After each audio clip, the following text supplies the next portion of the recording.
Welcome to Empowering Xchanges, Tuesday Toast to Transformation. Hey EmpowerX community, Serena And Sarah here. your hosts on this exciting journey of conversations for and by women. Join us every Tuesday as we uncork the wisdom, share the challenges, and celebrate the victories that make us who we are. From navigating career highs To embracing the quirks of life, we're here for it all.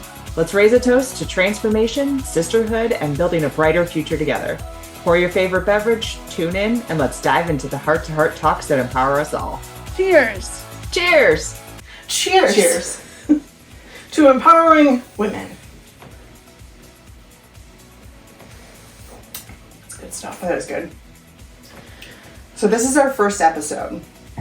And we are going to talk about why we're doing this, what we've gone through in our careers, and what has led us to this point. Yes. Yeah. I'm like, I'll spill that everywhere. Just gonna set it down. Yep. Not make a mess. Maintain. Yep. That was a great idea. Yep. But maybe not hold it the whole time. No. Next time, maybe a mug. A sippy cup with a cover. Yes. That's probably a good idea for us.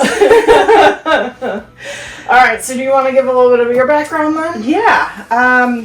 Well, I have been in marketing or marketing adjacent for 16 years. Oh man, that makes me feel old. I know. But I've been in a bunch of different companies, from healthcare, Stryker, and then I went into tech and worked at TechSmith, Lamasoft, where we met. Yep. And then I worked at a company, Altus, and that was a combination of healthcare and tech. And then I worked at Malomo for a hot second before our friends at SkySpecs recruited me. A bunch of people worked there. And Yep. Serena, again.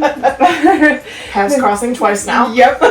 So clearly that was a sign. Yep. And then after that, after some disappointing experiences in a lot of different places, Serena and I were just talking about how I think we could do better. I think we could help women more. I think that there are so many things wrong with the way things are currently, and if we could make even a small impact, but we wanted to make a bigger impact on just, instead of just the women that we manage, like how can we make something bigger than ourselves? Right, exactly. Because I feel like we have a decent impact. Hopefully our teams would say the same Yeah, thing. I know. But yeah, how do we push that further into the world too? Yeah. So a little bit of background on me. I have been in corporate for 20 years now. Yeah. I started out in financial services as an IT help desk person. I will say I went to school for software applications and programming. Yeah. Which is was a very male dominated. I think Yeah. more women are starting to get into it now, but I think there was just me and two other ladies in the class. So Yeah. Sounds familiar. yep. So did that. I did some healthcare billing in kind of that startup space. And then we moved to Lamasoft, where I spent almost a decade there, doing a few different roles, but mostly on the customer service side of things, operations, some back behind the scenes things. Which is where I ended up falling in love with the idea of customer experience and being able to holistically design what that looks like from a customer's experience side of things. And then we moved to, like you said, met at Lamasoft, and then I moved to SkySpecs thereafter, and I'm now at another tech startup called Conversite, which is AI tech. So obviously, all of those roles have been very male-dominated. Yeah. Tech space, for sure, is still male-dominated, and I would say that the majority of the women that you come across are in the support roles. And having just gone through a layoff ourselves, those were definitely some of the roles that women were lost in most. Yeah. So how do we create an environment, not only, first and foremost, people-led Yeah. and purpose-led and not financial numbers. I'm a strong believer that if you get the people side of things right, you will get the financial side of things right. Oh, absolutely. Like, how many times have we seen this over and over again? The teams that have a leader that cares about them, Yes. they outperform Yeah. anybody else. They'll do whatever they need to do. I mean, I will work harder for somebody that I know Absolutely. that cares about me. Yeah. But that doesn't happen very often. Not so much. And like what you're talking about with women in support roles, I think we think about it as women in supporting the company, not like revenue generating. Exactly. Even though I think a lot of people don't realize marketing should be revenue generating, as should customer experience. Yes. But so many of these roles, they think, oh, if you're not in sales or you're not in engineering, then you don't have as big of an impact. Yeah. But I think that goes back to like, well, we'll probably talk a whole episode about is, these soft skills that people call them, and it's not. They're not soft. They're not soft. They're essential. They're essential, especially in the age where like so many roles can be taken over by AI. Like understanding people, understanding what that takes is essential. Yeah, AI is not an emotional being. No, it is a logical being. So we need the people to balance that out, at least in the near term. Someday maybe that'll change. Yeah, but maybe it'll get. I'm sure it'll get better. But like even then, I don't think anything can completely understand the nuances. And AI is only as good as the person who puts things into and it. Training it and all of that.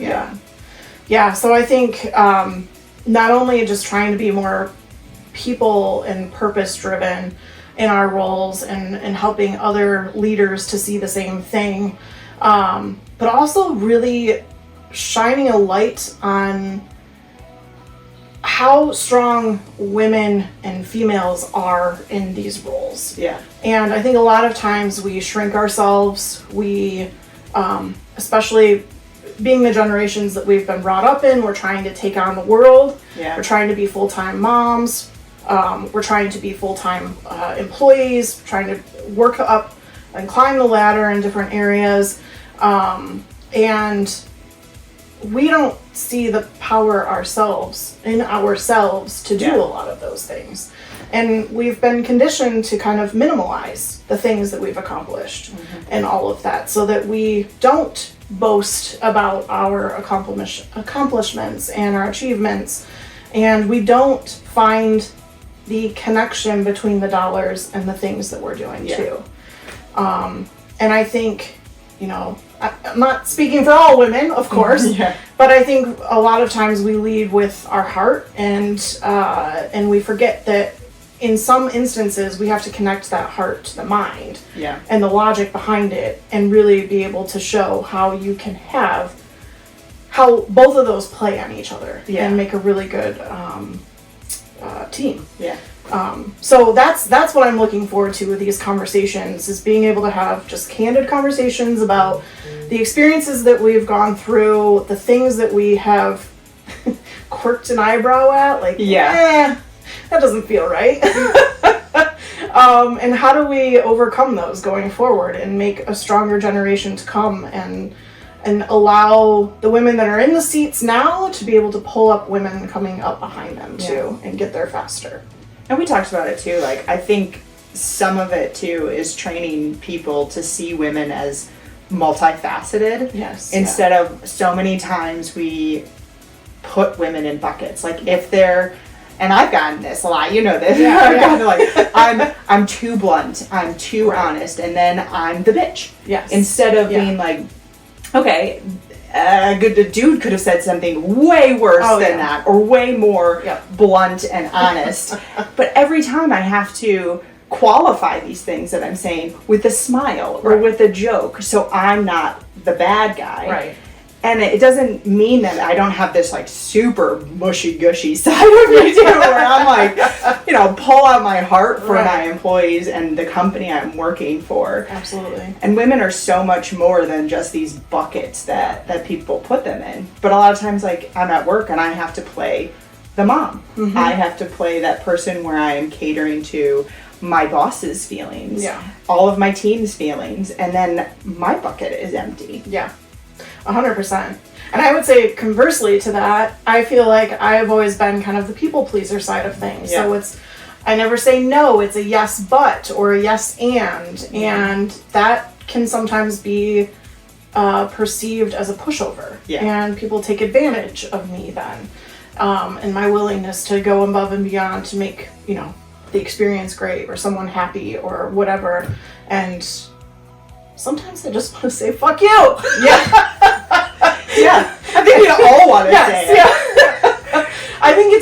interesting to your point about how just filtered I think sometimes we feel like we have to be. Yeah. And how calculated we have to be about who's in the room and who's going to perceive us in a different way than others, and how do we get ahead of that. Like, oh my gosh, how much more work is that to have a conversation when you're constantly thinking about those nuances?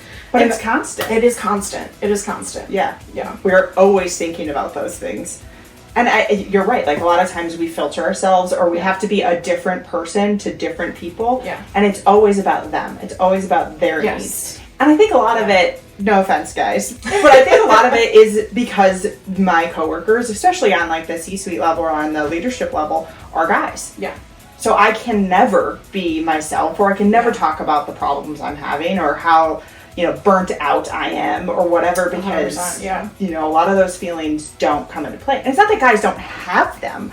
I think they're just uncomfortable or unable to have a lot of it. And not all guys, right? Yeah, you don't qualify that, but they haven't been trained a lot of times to have those conversations or understand people, I think, in the way that maybe is inherent to us. Yeah. I think you make a good point too about being in leadership positions. I think and one of the reasons that I think you and I really bonded in our last positions was because we had gotten to a level of leadership where there weren't as many women around us, and we realized how lonely it is. It's absolutely lonely. The fact that you can't just have some of those open and honest conversations with your peers. Or your employees who maybe you've been close to in the past, and all of a sudden you have to not say exactly. So much. Yeah. So I think that loneliness too is definitely something that no one warned you about. Yeah. It's something that you just innately feel all of a sudden, and actually it's not even all of a sudden. I think it crept up on me, and it took me a while to actually name it. Yeah. What it was that was bothering me. And I think that was also another reason you and I just grew closer, is because we leaned on each other to have those conversations of like, we got it. I'm not wrong here, right? Yeah. I'm not overthinking this. I'm not underthinking this. Like, this is how we're seeing this, right? Yeah. So I think that's another important area that like women need women. Yes. And we need to be able to surround ourselves with other strong, independent women, other women that have broken that glass ceiling, others that are still struggling to do the same. And I think also that's something that we found too, is that we don't want to gatekeep. Yeah. We've been part of organizations where it's only the women who've already made it. And that's great, but how are we bringing up every other woman around us too? Because we are never going to fix things if we don't pull up women around us. Absolutely. It makes me so happy to see when I have been able to help women in my charge move quickly up the ladder faster than I did, making more money than I did at that stage. Because that's how it should be. Being an advocate yes for the women around us. And it doesn't mean that we aren't advocates for all of our male coworkers and employees, but so many instances women have to be better than the men. Yeah. And women have to have all of the skills to get a job instead of just the potential. And if we can think about things different when we're in those leadership roles, maybe we can change stuff. I mean, there's a really interesting statistic, and I'm forgetting the percentages, but it's something like men are hired for their potential. Yeah. Women are hired for their accomplishments. And first of all, that's bullshit. Yeah, absolutely. And if we're already bad enough about tooting our own horn and talking about the things that we're doing, like, how much worse are we? Yeah, absolutely. So the fact that, like, we have to prove ourselves constantly, day in, day out, to be able to be seen as an equal is infuriating. It's frustrating. It's deflating sometimes. Yep. And it's absolutely something that we can overcome too, and something that we can get past, and something that we should be able to flip the script on. Yep. Especially if we get more women in leadership roles. Yeah. I mean, and that's why we're doing this, because we want to give women the skills, the ammo, the community, the support to be able to grow and be in these leadership positions, because I think, you know, getting women a seat at the table is something we're really, really passionate about. And not just getting the seat, but holding the seat. Yeah. Getting the voice. Having the conversations. influence that they need. Yes, absolutely. Yeah. So, it is a lot of hopes and dreams all balled up into this little EmpowerX kind of journey, but I'm confident that, and we've seen it, when women band together, we're incredibly strong and unstoppable forces, and we need more of it. Yeah. I mean, and we were talking about the statistics of women-led companies too, and how they're much more successful. They have more revenue. Their employees are happier, and we're like, so if everybody kind of knows this and there's proof of this, why do we not have more of this? Why are investors not willing to give as much to women-owned businesses as they are to male entrepreneurs? There's a lot that could be fixed. And as we all know, it starts with us. Our individual. So that's why we're bringing this together. Because the power is within us to take it further. What was it? I think it was a Skim report about the state of women. And it was basically that all women have realized, especially this year, that no one is going to save them. That we have to do it ourselves, that we have to fix it ourselves. And if we aren't the ones to take the step, and we aren't the ones to bring other women along with us, it's never going to change. Yes, we can create advocates in men. Yes, we can create these stories and these instances where people outside of us will also support us. But if we aren't doing the work, it won't change. Speaking of which, to the men out there, we are not discrediting your impact on our lives. I gotta put this disclaimers out there. We actually feel very strongly about the allyship that can really help us move these conversations forward and the advocacy forward. And we will have content for you too. But hopefully these conversations will be enlightening, just to help you understand also what it is that we deal with on a daily basis. Not only in our work lives, but in our personal lives, and trying to make those two balance together. Or I like the term, much less work-life balance, but work-life integration. Or just life. I mean, that's all part of it. It's all life. How do we make it work? Exactly. So we definitely, there have been strong male role models in our lives. And males who have been our allies and have really advocated for us.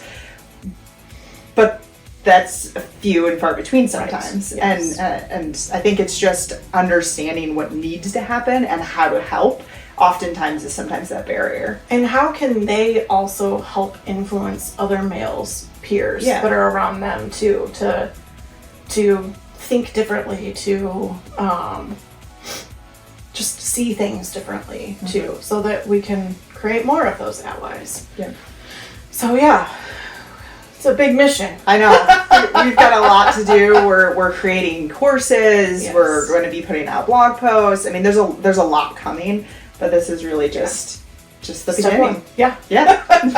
Activities, fun, drinks, both cocktails and mocktails. Yes. I know. I was telling Serena, I think I'm going to do dry January, and I was like, oh no, we're going to be doing these things, and I'm going to be drinking mocktails. So yes, we're gonna make it work.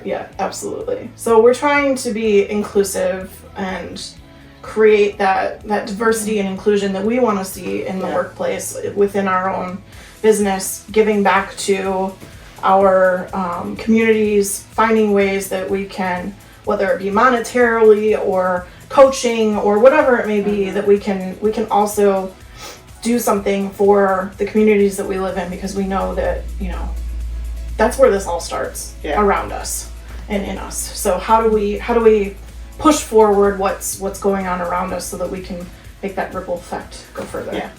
And if there are topics that you guys are really interested in, or things you want to talk about, let us know. I mean, we're creating all of these lists of things that we want to talk about that we've experienced. But it doesn't mean that there aren't so many more things we could be talking about. Absolutely. Yeah, definitely. All right. Well, episode one done. So, cheers. With that, cheers. We've had one sip of this. It's yummy. Pretty good. And strong. It's like us. All right. Here's to empowering women. We hope you join us on this exciting ride. Cheers. Cheers. Well, that's a wrap on another episode of Empowering Exchanges. We hope you enjoyed this chat and would love to hear your suggestions for additional topics on challenges, triumphs, and the laughter that bonds us together. Don't forget to hit subscribe, share the love, and join us next Tuesday for another dose of wisdom, wit, and warmth. Keep shining, keep thriving, and keep toasting to the incredible journey of womanhood. Until next time, cheers. Cheers!